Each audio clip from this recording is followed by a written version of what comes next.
अस्सलाम वालेकुम स्टूडेंट। हम डिस्कस कर रहे थे एक एग्जांपल और एग्जांपल हमारे पास क्या है कि हमारे पास एक ट्रायंगुलर शेप का गार्डन है जिसकी एक साइड जो है वो 30 मीटर है और उस साइड के जो कॉर्नर एंगल्स हैं वो गिवन है 22 degrees 30 minute and 112 degrees 30 minute है। Find the cost of planting the grass at the rate of ₹5 square metre. अगर इस ट्रायंगुलर गार्डन में हमने घास लगानी हो और पर स्क्वायर मीटर जो है वो ₹5 का हो तो टोटल कितनी हमारे पास जो कॉस्ट है वो बनेगी। ठीक है, तो इसका मतलब ये कि हमने ये सबसे पहले क्या करना है, ट्रायंगुलर शेप का जो गार्डन है उसका एरिया फाइंड करना है। ठीक है, तो एरिया जब आ जाएगा तो एरिया को जब 5 के साथ मल्टीप्लाई करेंगे तो टोटल जो गार्डन है उसकी कॉस्ट जो है वो हमें मिल जाएगी। ठीक है, तो अब चूंकि एरिया फाइंड करना है तो पहले ये डिसाइड करेंगे कि ये कौन सा केस बनता है एरिया फाइंड करने का। तो हमारे पास क्या है, दो एंगल है और एक साइड गिवन है।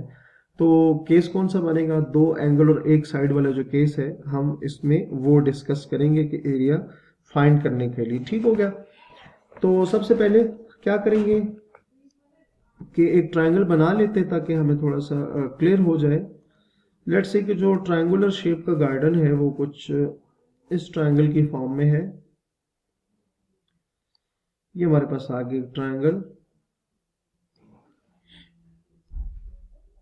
वर्टिसेस जो है इसको लेट्स से ए का नाम दे देते हैं। ये आ गई ए, इसको बी का नाम दे देते हैं, इसको सी का नाम दे देते हैं। ठीक है, अच्छा वर्टेक्स ए के सामने जो है ये हम ए कहते हैं। जब उसने कहा है, अगर एग्जांपल में आप देखें, जो एक साइड है वो एक साइड कोई भी हो सकती है, ये ले लें ये ले लें, ये आपकी मर्जी है, तो हम इसको कंसिडर करते हैं वो 30 मीटर है। और जो साइड आपने लेनी है उसके जो कॉर्नर एंगल्स है, कॉर्नर से मतलब ये वाला एंगल और ये वाला एंगल। ठीक है, तो ये भी हमें गिवन है। तो चूंकि ये बी है तो यहाँ बीटा बनेगा और ये सी है तो यहाँ गैमा बनेगा। ठीक है, तो आप देख सकते हैं कि दो एंगल और एक साइड हमें गिवन हो, और साइड कौन सी गिवन है, साइड हमें ए वाली साइड गिवन है। तो हम एरिया ऑफ ट्राइंगल फाइंड करने के लिए जो फार्मूला अप्लाई करेंगे वो क्या होगा, हमारे पास a square sine beta sine gamma divided by 2 sine alpha, ये वाला फार्मूला हम यूज करेंगे। ठीक है, उसकी रीजन क्या है कि साइड ए हमने यहाँ पर इसको कंसिडर किया है, तो फिर हमें डेफिनेटली यही वाला फार्मूला अप्लाई करना पड़ेगा। ठीक है, अब जबकि हमें दो एंगल गिवन है बीटा और गैमा, आपको देखें हमने इसको बीटा कंसिडर कर लिया, इसको गैमा कंसिडर कर लिया। ठीक है, क्योंकि कॉर्नर एंगल उसने यही कहा था ना, तो ये बीटा बनता है ये गैमा बन जाएगा। तो तीसरा जो एंगल है अल्फा, हम वो भी फाइंड कर सकते हैं। तो as alpha plus beta plus gamma is equals to 180 degrees.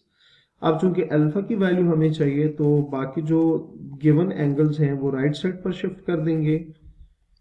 So beta minus gamma हो जाएगा, alpha is equals to 180 degrees minus beta जो है पहला जो एंगल है वो क्या है 20 degrees 22 degrees 13 minutes 22 degrees 30 minutes minus gamma जो है वो किसकी इक्वल है 112 डिग्रीज 30 मिनट्स 112 डिग्रीज 30 मिनट्स। तो अल्फा की जो वैल्यू है हमारे पास इस केस में अल्फा जो है वो आ जाएगा 45 के इक्वल। ठीक है, तो ये आपके पास क्या आ गया 45 डिग्रीज के इक्वल। अब हमें ए बी गैमा है, अल्फा भी पता चल गया, बीटा और गैमा पहले से पता था, तो ये सारा जो डेटा है इसको फार्मूला में यहाँ पुट कर देंगे।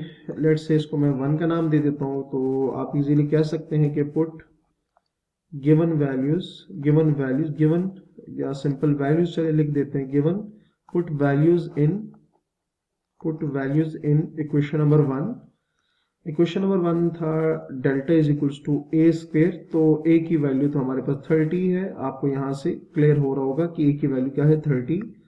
तो 30 का स्क्वेयर साइन बीटा, बीटा की वैल्यू हमने यहां पर कंसिडर की है 20 degree 30 minutes 22 degree 30 minutes. And फिर क्या होगा साइन गैमा, और गैमा की जो वैल्यू हमारे पास आई है वो क्या है, गैमा की value 112 degrees 30 minutes divided by 2 sine alpha, 2 sine alpha की वैल्यू है 45 डिग्रीज। तो डेल्टा की जो वैल्यू है हमारे पास, इसको जरा सिंप्लीफाई करेंगे मजीद। डेल्टा इज इक्वल टू 30 का स्क्वायर आएगा 900 मल्टीप्लाई बाय साइन की वैल्यू अगर आप फाइंड करें तो वो आएगी 0.3826 multiply by sine 112 degrees 30 minute की वैल्यू फाइंड करें 0.9238 डिवाइडेड बाय 2 साइन 45 की जो वैल्यू है वो हमारे पास आएगी 0.7071। ठीक हो गया। तो इसको अगर सॉल्व किया जाए इस पूरी वैल्यू को, तो हमारे पास जो वैल्यू आएगी ना वो आएगी अप्रोक्सीमेटली 225 स्क्वायर यूनिट। ठीक है, तो ये क्या हो गया कि जो ट्रायंगुलर शेप का गार्डन था ये उसका टोटल एरिया है। ठीक है, ये उसका क्या है, टोटल एरिया है। अब क्वेश्चन ये पूछा गया था कि अगर उस ट्रायंगुलर गार्डन में घास अगर लगानी हो तो टोटल कॉस्ट कितनी आएगी, तो इस एरिया को हम 5 के साथ मल्टीप्लाई करके कॉस्ट फाइंड कर सकते हैं। तो जो टोटल कॉस्ट है वो इक्वल आएगी एरिया, जो टोटल कॉस्ट है वो इक्वल आएगी area multiply by ₹5, area multiply by ₹5। तो एरिया की जो वैल्यू थी वो अभी हमारे पास आया है 225 मल्टीप्लाई बाय 5।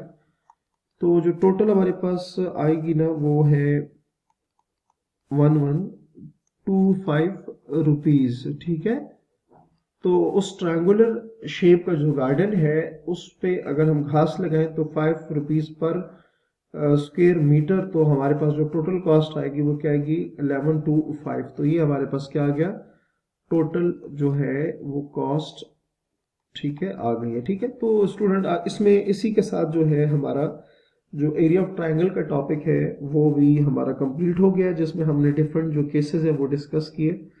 पहला केस हमने क्या डिस्कस किया था कि जब हमारे पास दो साइड और उनके दरमियान का एंगल गिवन होता है तो उस तरह से हमने देखा कि एरिया किस तरह से फाइंड करेंगे।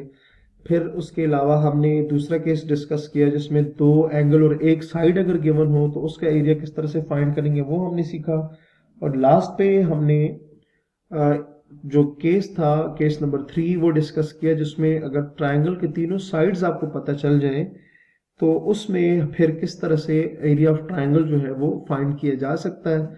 हमने हर केस की एग्जांपल्स भी देखी, इसमें स्टेटमेंट वाली एग्जांपल थी वो भी हमने डिस्कस की। तो उम्मीद है कि ये टॉपिक आपको बहुत अच्छे से क्लियर हो गया होगा। तो अपना बहुत सारा ख्याल रखिएगा। अल्लाह हाफिज।